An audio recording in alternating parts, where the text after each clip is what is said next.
Okurugera hamureberezo ubureberezo wa Westangore neki hano kubona umurimo katandika kugwatijaga okeywa no kora ubujunanizi bwo bwakwirwe ecyaro kugira ngo kirugirireho binjo kubingwa emirimo yaabo ngo ruhanga kuhereza office tiya kuhereza icyo kuzanaramo tiya kuhereza kugira ngo unyowe ni nyamuki naba yakwereza okureba ngo wakitwara nk'umugisha abo kwa no mugisha kumuhereza no kugasira abantu be.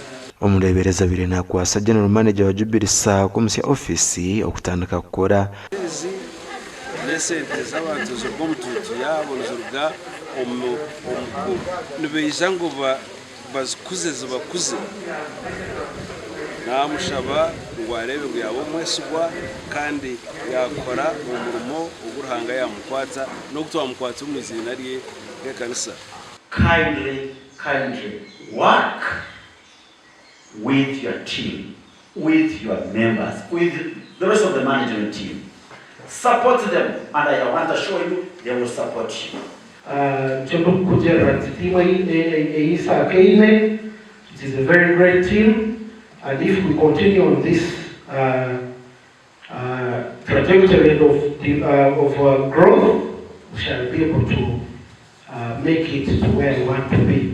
Ronald Mugishoku asiwe office araganisa okora namani okutungura Ageihangwe ko. Our circle is bigger than any of us, and the biggest component of it is its vision and the mission.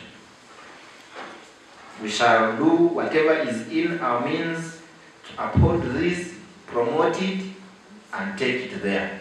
And this is the time I'm calling upon the general manager who's coming in. Let your decisions be guided by the principles of cooperatives. Ageihangwe katanu kumagwaro kumurwe na 97 negenerwa cyo kwiha abakrista yo mboro n'ubukene gasha kwa Abraham Muganza.